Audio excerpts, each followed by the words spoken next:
Do you remember in the 80s, conspiracies were things like Elvis is still alive or UFOs have visited us?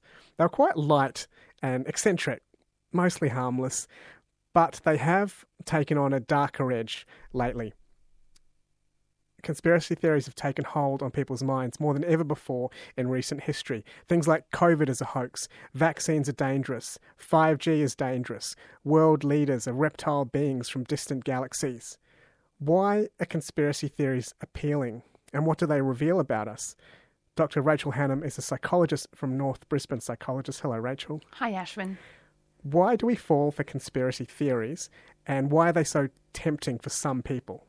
So there's a few answers to that question. One of them is that if you're a person who is vulnerable and feels disadvantaged, alienated in some way, then a conspiracy theory may help you feel powerful because you have this special knowledge.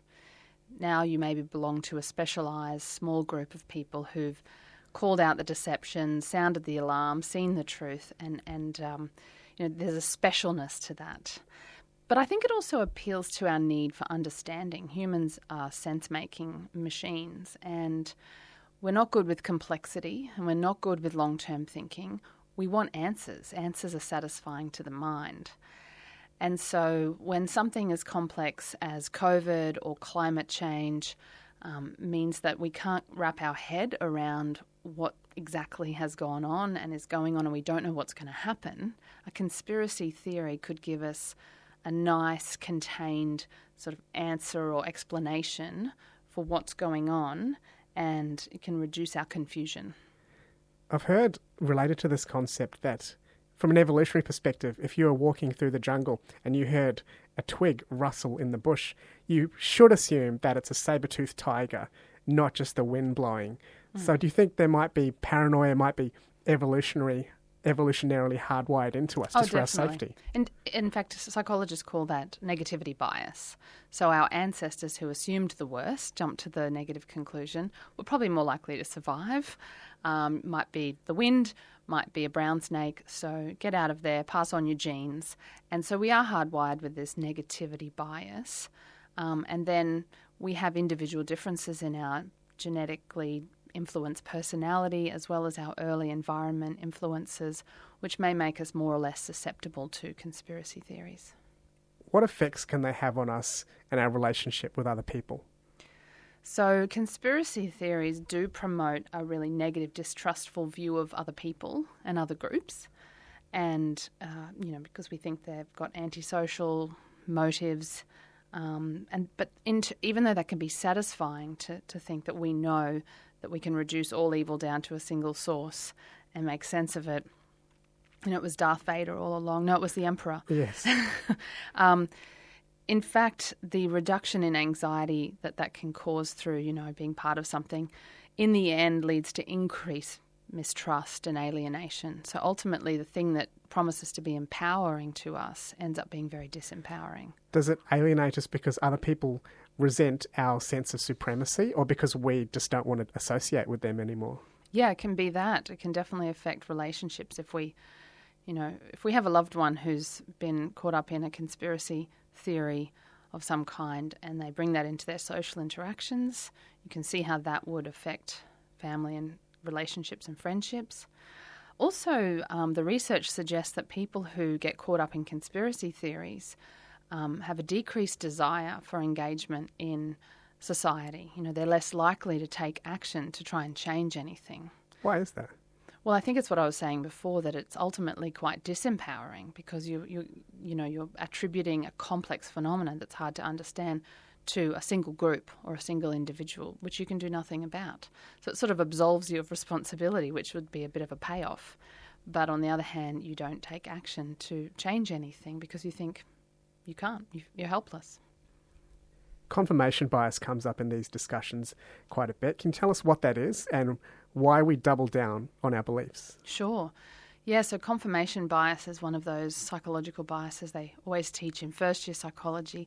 And really all it is if we form quite a strong attachment to a particular belief, then we are looking for information and interpreting information that comes to us through the lens of that belief. We're looking to reinforce that belief. And so we select out certain things, bits of information, we select in what confirms our belief, and we interpret ambiguous information in a way that serves our belief. When you say we select out, does that process happen consciously or subconsciously? I would say both. I think over time it becomes more reflexive, more unconscious, where, and we all do this, by the way, to some extent. We all look for information, for stories, for ideas, for evidence that confirms our sense of ourselves, confirms our beliefs about the world. We do this because it reduces cognitive dissonance. And cognitive dissonance is where we're holding conflicting ideas or conflicting information or beliefs in our mind. And of course that creates stress and discomfort. And so we reduce that discomfort, that cognitive dissonance, through filtering what information we take on board. If someone decides to go on a mission to not have confirmation bias, they think, I'm just going to be completely open to the world, treat everything as a possibility. Mm-hmm. Is that a healthy project to go on, and can it even be done? Mm-hmm. I think to some extent it absolutely can be done. I don't ever aim for perfection as a psychologist, because life is complex and difficult. Being human is difficult. But yes, I think we have to get comfortable with discomfort, because cognitive dissonance, this discomfort of like, oh, there's conflicting information, there's different ideas, there's different opinions, and sometimes both are convincing or persuasive. We need to be able to hold all of those conflicting ideas and opinions in our mind somehow, even though it's uncomfortable. And at other times we need to be able to sit with not knowing. Like, I don't know the answer. I don't know what's going to happen. I don't know what the reality is here. And we don't like not knowing. Our ego doesn't like it. Our ego is about trying to keep us safe and secure. And we don't feel safe and secure when we don't have the answers. And so some of my work as a psychologist is to help people get comfortable with feeling uncomfortable and with not knowing. Sometimes we just don't know. And so we've got to learn to be okay with that. What are cognitive distortions, and how do they fit in with belief in conspiracies? Well, cognitive distortions, confirmation bias is one example of a cognitive distortion. We're filtering information that serves us. Another one that's relevant to conspiracy theories is fundamental attribution error, which is a very fancy way of saying that we tend to think that we and others have more control than we really do. We don't like randomness. Significant events must have significant causes. God caused the earthquake. Bill Gates caused COVID. We want to be able to attribute difficult things to other people's motives. We don't like randomness. We don't like to kind of go, oh, it's just the situation, it's the circumstances, it's how it developed. So this fundamental attribution error means we make incorrect explanations and assumptions for why things happen. Does that fit in with the big five personality traits? Some people are more open than others and they're okay with randomness. Some people are more closed and they want more black and white answers. Well, preparing for this chat, I looked into the big five, and there's no correlation in the research between the big five and being a conspiracy theorist. Although people who are higher on anxiety and a tendency towards paranoia as well, and some people are more predisposed to paranoia, are more likely to believe in conspiracy theories, which makes sense, right? You're listening to Dr. Rachel Hannam, who is a psychologist from North Brisbane Psychologists, taking into the psychological aspects of belief in conspiracy theory. What role has social media played in perpetuating conspiracies? Well, I asked you beforehand, and you hadn't seen The Social Dilemma. I saw it when it first came out, so I can't remember all the details, but some of the listeners may have watched The Social Dilemma, which goes into great detail about how Google manipulates our search results and how we end up in an online bubble in social media. So the more we consume of certain ways of thinking, certain content, the more of that content we get. I think most people know that by now. So that definitely plays a role in perpetuating conspiracy theories. And, there's a lot of websites with URLs which are very reinforcing of conspiracy theories, and social media is a great platform, obviously, for sharing these websites. So that's one role that it plays. And it creates these online sort of tribes which didn't exist to such a degree before social media. But the research suggests that conspiracy theories have been on the rise since 9/11, so that was before social media, but it wasn't too many years later that we got social media. So, as you said right at the start, there's definitely been a big increase in the prevalence of conspiracy theories in this century. A lot of political theorists say this is one of the main reasons we are so divided right now because of these bubbles. So there's some real-world effects to these algorithms, isn't there? Absolutely. Yeah, I mean, like many things in life, social media is great and really not good at the same time. And again, this is cognitive dissonance. Like, how can something be so good in some ways and so risky and dangerous in other ways? But that's how it is. I'm not sure if you've tried this, but I search sometimes on Incognito Browser when I want to speed up my browsing. And if I look at YouTube in my Incognito Browser, it's almost like looking through the eyes of another person. Yes. Because I'm showing content I would never have looked up before. It's quite refreshing. Exactly. I've scrolled through other people's Facebook feeds with permission. Yes. I'm like, this is so weird. Yeah. Oh, that's right, because it's not my Facebook feed. Yeah, we don't know how filtered our content is. Yes, exactly. Yeah, and I mean, it meets our needs for belonging and to feel secure and safe in that tribe, in that belonging, and then on top of that, gives us a sense of meaning, like helps us make sense of the world. So when you combine belonging with meaning making, you've got a real recipe for people to be sort of hooked in and then to stay in that belief and in that bubble for a long time. So it sounds like there are many valid reasons why someone would be attracted to these theories. How can we deal with a conspiracy theorist if we find ourselves sitting next to one at a party or someone we love falls down this conspiracy rabbit hole? Yeah, good question. I think first of all, just understanding what we've been chatting about, that for them it contains and manages their anxiety, even though in the end it makes it worse, like we said. So having a bit of empathy for that. So how do you deal with a loved one or a friend who's been hooked into a conspiracy theory? I mean, it can be really challenging. I would say in the first instance, have a conversation with them where you listen genuinely and ask questions in order to expand the conversation. Try not to judge. You can share your own views. And you may have to respectfully agree to disagree. But I've got some good questions here if you'd like me to go through them. Some questions you could ask a person who's wanting to tell you all about their conspiracy theory. So something like, I'm really curious as to where your thoughts have come from. So that kind of gets them out of the content of the conspiracy and asking them, where is this coming from for you? Or I'm wondering how you've come to these conclusions. I'm curious as to what you've read about this and where you found that information. So get them to sort of give you some history to their views. Ask them who else they know holds the view. There are other people in their life who subscribe to these views. What forums do you discuss this on?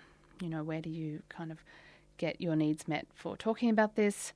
And ask them, are there any consequences for you of having these views or theories? And what do you think would happen if we all believed this? Is another good question. Yes. So they're really curious questions that to me don't have judgment. No. But they also challenge the person to really think about why they believe what they believe, where it's coming from, where, it's kind of being reinforced. And I'm not saying that asking those good open-ended questions will change the person's mind. It probably won't. But at least you're having a conversation. At some point, though, if they continue to repeat themselves, then you may have to end the conversation by saying, I'd rather talk about something else now, and let's agree to disagree. And if they continue like a broken record, you may need to continue like a broken record and say, I'd rather talk about something else.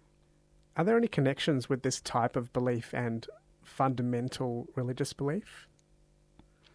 I think the psychology of it is the same, in that if people are feeling very vulnerable, confused, can't make sense of what's going on or what has gone on, then this provides, this fills in those gaps. It provides answers. It satisfies the mind and it meets the same needs as we were talking about before. A need to feel special, a need to belong, to feel secure, and to make meaning, make sense of the world. So absolutely, same psychology. Is there an opposite danger that we believe official narratives too unquestioningly? And what would psychologists say about uncritical acceptance or even being gullible. Right, so you read the Courier Mail, you listen to the ABC, Yeah. you listen to government officials speaking, or your, minister at church or whatever. I am of the belief that the healthiest thing, the most humble but most wise and discerning thing to do is to be a little bit questioning of most things. So to allow some room in your mind for doubt. Okay, that sounds pretty good. I'm pretty convinced, but maybe. And of course, this is the problem I was talking about before, because as soon as you cast some doubt over your own thoughts or someone else's, you're going to have some cognitive dissonance. You're going to have some discomfort. Like, I don't know everything. I don't have the answer. So you've got to practice being more comfortable with that discomfort. The Buddhists say have great faith and great doubt, which is, difficult to have at the same time, but I think it's a practice that you can employ where, you wait until something feels true enough for you before you make a decision on it or embrace it. But yeah, not being impulsive, I think is always good. Our immediate impulse, isn't it, is to reduce pain and increase pleasure. We come to psychologists because we want to feel comfortable. We want the bad thoughts to go away. But it sounds like you're saying that one of the founding principles of therapy is you are going to feel uncomfortable. Just be comfortable with it. Yeah. So people come to therapy often wanting to, they have emotional goals, what we call emotional goals. They want to feel better. And we try to refocus them on having values-based goals. So how can I be the kind of person I want to be? How can I live my best life, do the things that matter most to me, whether it's in relationships or their own life choices and actions, whether it's career or hobbies or whatever. And so we don't promise that people will feel better because of therapy. It's not a great goal.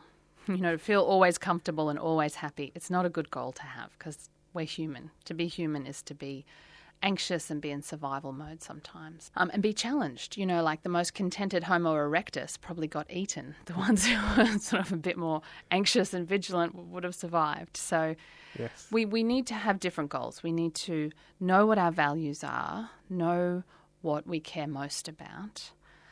That in itself, identifying our values and needs, can take a bit of help and support.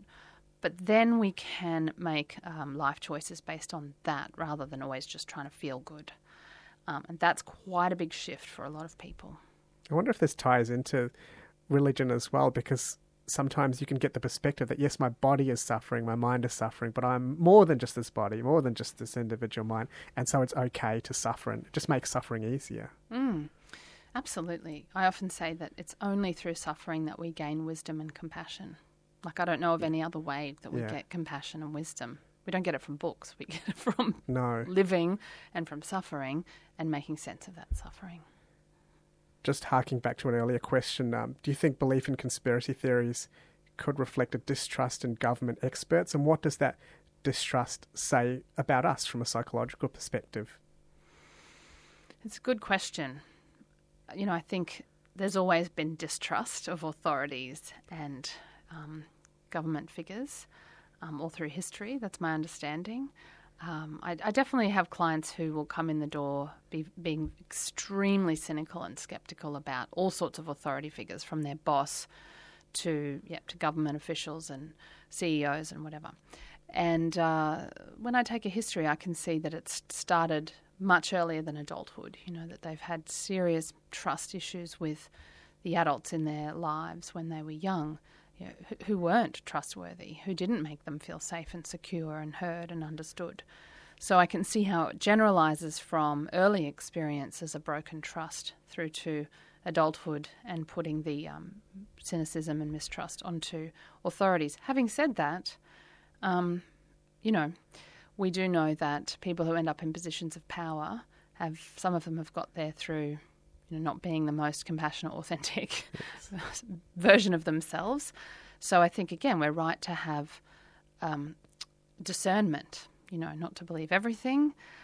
And having said that, I've worked with politicians as a therapist and talked to others, not in a therapeutic context. And I do realise that they are as much kind of victims, in inverted commas, of the system and the structures of power as many of us are. So, to turn hatred and blame on all of them and group them all together and demonise all of them is also not wise. You've been listening to Dr. Rachel Hannam, who is a psychologist from North Brisbane Psychologists, talking about the psychological elements of conspiracy theories. Dr. Rachel Hannam, thank you for coming in. Thanks, Ashwin.